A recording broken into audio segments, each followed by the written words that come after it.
Hi, my name is Nunziata, and I'm a New York City-based director and creator of theater, television, and film, and I'm also a proud FENIX Global Artist Ambassador. Today, I am so excited to be speaking with the acclaimed actor, writer, social media influencer, Clayton Farris. For more on Clayton, you can read more about him right below this video, but in the meantime, here is a sneak peek at the amazing talent of Clayton Farris. Sick with it, got these other nauseous. Yeah, I'm nauseous. Oh, careful. I almost pulled a comedy stunt on you. It smells like old people. I'm not sure if it's liberating or it's suffocating. Sometimes I feel like I'm not enough for you. You're everything to me. Really? Let's rehearse this again and maybe try to get it right. Okay, music. And I need each and every one of you to stand up to the T-ball plate. Take your bat. Spencer, sit down, please. Yes, and? Exactly, which means accept what is given to you and add on to it. Get it? Got it. Good. Now let's get you up on your feet. Oh, no. You mean, oh yes. We would like to hire the Chanels as her permanent replacement on Love and the D. Wait, what? I'm the one who did the surgery. Yeah, and you were great. Let me get this straight. Your boss just got poisoned, and you want to replace her right away. No! Look, Dr. Levin was a nightmare. We all hated her, and we're not that surprised she got poisoned. Oh, please don't compare my penis to a dead animal part. Well, hello, Clayton. How are you? I'm doing good. Thanks for having me. Well, Clayton, thank you so much for being here today. And the audience just got a little sneak peek of your incredible talent. And you've done it all. You've played every show from Scream Queens to American Horror Story to Grey's Anatomy. You are co-creating a show right now that I want to get into. And I mean, you're simply incredible. Thank you. I want to know, Clayton in Texas, when that little kid knew he could make people laugh and that he just wanted to be a part of it, the biz of show. The biz of show. I don't know. I guess for me, like, my main passion with all of this stuff is like the laughter and kind of like knowing that I can make people, you know, forget their troubles and feel happy for a moment is kind of like my favorite part of the whole thing. I think it was just kind of growing up as a kid and doing theater back in Texas. It was always those moments when I'd be doing, I remember when I was a kid, I was probably like 11 years old, and like the Shakespeare company came in to do like a workshop with us. And then a few of us like did a couple scenes from Midsummer Night's Dream. Midsummer Night's Dream. I never know how to say it. There's an S and an apostrophe there somewhere, but I'm gonna yes and you. It sounds all great to me. Okay, so we're sitting there doing like a scene from it, the like wall scene, the famous wall scene where the players, you know, have to act out the play that they do. I was playing Bottom in it. And I remember basically going up on my line and then kind of improvising in like Shakespearean verse, and like the audience like losing their minds and me kind of just being like, wait, what is going on here? Like they're like, so there's that element of like liking kind of like the relationship you're having with the audience, but then you're like, oh my God, I just made 500 people like lose their shit in 1 minute, or, you know, so like that sort of driving thing that's what I've been chasing this whole time. I love it. Well, it's always when I go off the cuff a little and I'm just being myself and being silly, that seems to that's what people respond to. Absolutely. And you know, Clayton, I've done my research on you as much as I could, as much as I could. And, you know, that makes sense that you have a very clear North Star, that you have an ability, an innate talent that obviously you have fine-tuned, and a craft of making people happy. And whether that's through your acting work in both serious and comedic roles, or, you know, being painted as a zombie and giving funny one-liners. That bit in your comedy reel, my friend, I had to like literally go back, because as a director, I'm like, he's just effing giving you life or death stakes right now. Like, I mean, I can't even get into it. Sometimes I but feel like I'm not enough for you. amidst all of these You're roles that you everything to me. have Really? on Let's rehearse this television again, and in and maybe film, try to get it I right. also love Okay. too that Music. from that I need 11-year-old each who and was every probably one of on you the to stage stand up to the speaking this t-ball plate. Shakespearean Take your gibberish bats, pencils, and improvisational numbers. language and being like, I can get away with murder up Exactly, here. which means accept what is You are also creating. You've always been a creator, but I want to know about this series that you're creating right now on OnlyFans? Yeah, on OnlyFans. So there's there's a comedian that I've worked with for a while. So let me give a little backstory. Please. So whenever I first moved out to Los Angeles, it was kind of, it's all the rage now for like actors to create their own work, you know? But 10 years ago, that was kind of like not what people were doing. But I was just like, oh, I'm going to start making my own stuff and see how people respond. And yeah, it never like took off in that moment as like this huge thing, but it people started responding to it, and it always gave me like the feeling that I was part of the business and I was making my own stuff. I never felt like when someone was like, what are you up to? Because people love that question for performers. And I didn't have to be like, oh, I'm like struggling with these auditions. I could always be like, oh, I just made a movie that I wrote. Oh, I'm making this like short little web series. And that's kind of what has like kept me going out here and kept me afloat. Yep. So I was on the app of Vine. Like, I don't know if you remember Vine. Oh my God, yeah. So like I had like 1 million followers on Vine, and me and my comedy partner at the time were making like relatable relationship comedy, and it was going really well. And then Vine stopped because Twitter canceled it. And then anyways, that's just kind of like the setup. So in that time, I met a lot of comedians, some that are very famous now, but they're more famous for like their like pranks or like kind of like their just like their looks, not really for their like acting or like specific comedy ability. But I met up with this comedian named Chelsea Lynn, who goes by the name Trailer Trash Tammy. By the way, everyone's got to watch her, videos on, especially on her Instagram account. And when Laura, your bestie, whom I'm so grateful to call a friend and a collaborator, talked to me about this show and just sent me a little, like, few photos behind the scenes. I mean, keep going. I mean, this is genius. Keep going. It's basically a show called Tammy Bangs. And it's essentially I'm like show running the show because Chelsea's on tour as a stand-up. And so this is kind of like, she's entrusted me to kind of build this show. So, I mean, it's about it's like an office comedy, but it takes place in like a porn world. I love it. I love it. So it's like the shenanigans that go on behind the scenes of making porn. And it is on OnlyFans, but we try to keep it as like rated R as we can. It's not like this. There's no, you don't see anything that you couldn't see on cable television. But it's just the story of these, like misfits that have come together to like build this world up. And essentially why people are like, I guess, responding to it is like the characters are all likable and lovable and trying to do good in the world.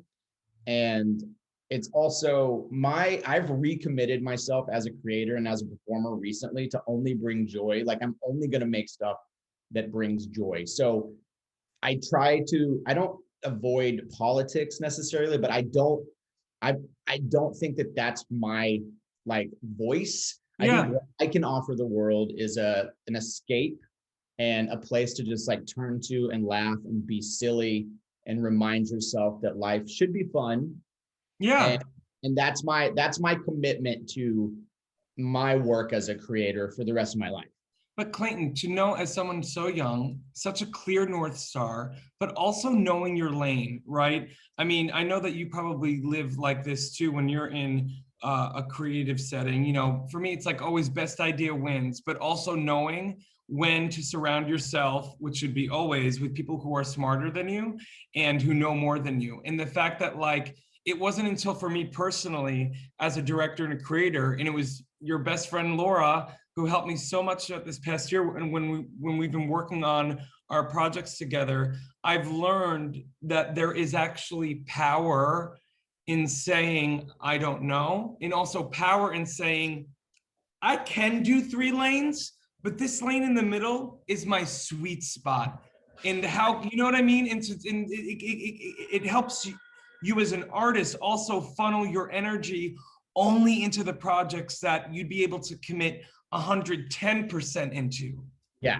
Well, I mean, just the way like my mind works, and I'm sure the way that most creative people's minds work is there's always just like idea, like things are just like circulating, but then there's always those like one thing, you know, there's like that one thing that you're like, I'm thinking about this more, or like for some, I can have 100 ideas in my head and it's just like, I don't know why this is the one that I'm like focusing on.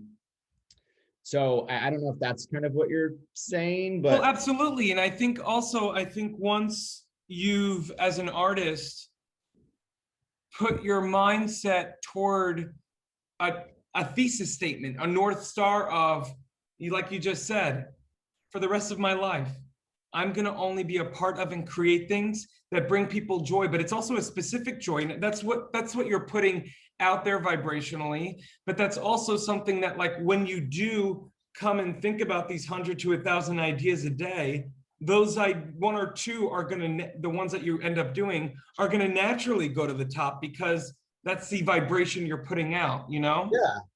But I still make a lot of like kind of short form oneer ideas that like I recently have had a few kind of like videos go viral, so to speak. And it's funny because like at the time I'm just like, I don't know why I want to make this. Then I make it and I'm like, these are dumb. And then the next day you're like, oh wait, there's actually something here. You always got to give things like one day. Right. Give it a breath. But also, Clayton, you bring up something that, you know, even for someone as successful as you are, I think it's important for everyone to realize in whatever stage of their career they're in, whether it's the arts or not, the fact is we're always going to have noise. We're always going to have that little voice that says, this is dumb. What the F? What's the point? You know, But the fact that like you are a perfect example of someone who's been able to move through that noise and doubt and just did the thing, and allowing the audience in the world, like you said before, perfect example with Vine. Before that, you were a creator before it was in for an actor to be active in their career. Right.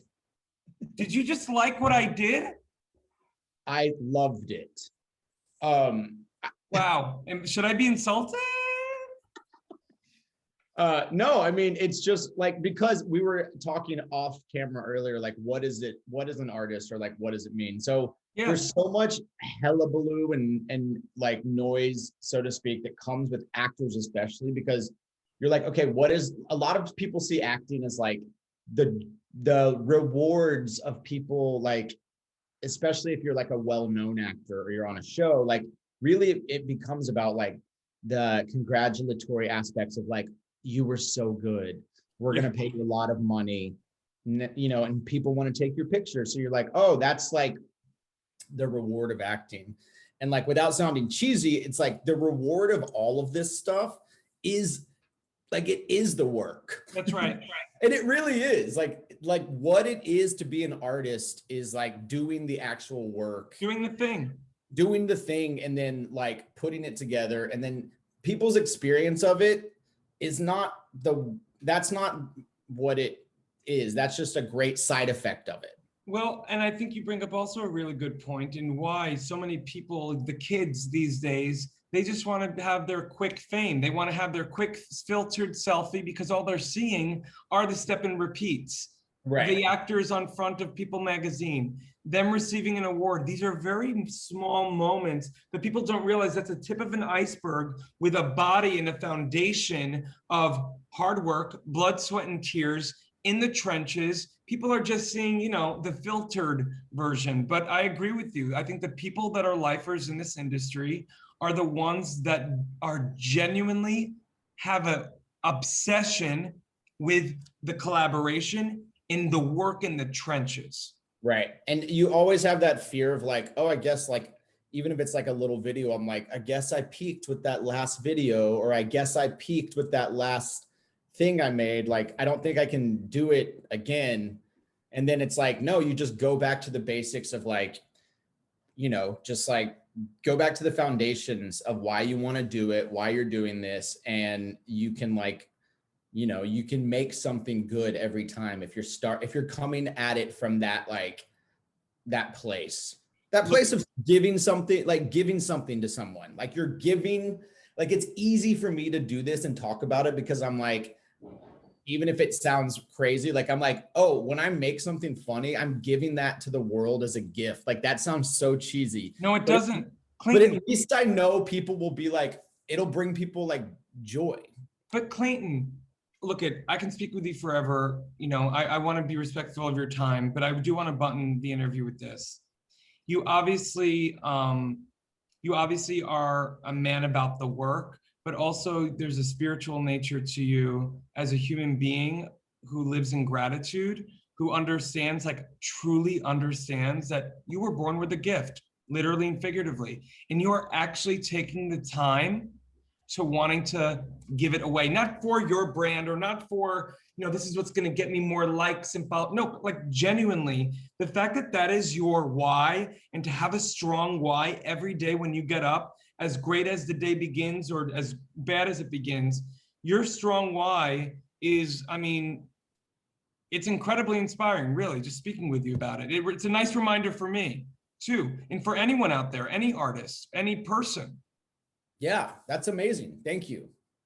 Thank you for your gift. Listen, everyone, for more on Clayton, you can read more about him below this video. Everyone, please look him up. He's amazing. And Clayton, I can't wait to collaborate with you. You're a gem. Thank you. Thanks, Will. Bye, Phoenix. In the digital age, artists and bands struggle to make a living. In fact, only a small number of artists can live off their craft. For the 98% of artists that don't have the luxury of being signed to a label, it's tough. But artists deserve to live off their art. Wherever you are around the world, appreciation of music does not change. FENIX brings bands and their fans together, whilst allowing bands to properly monetize their passion. The FENIX app will directly connect bands and fans with no need for middlemen. We're utilizing the blockchain to give the power back to the artist once and for all.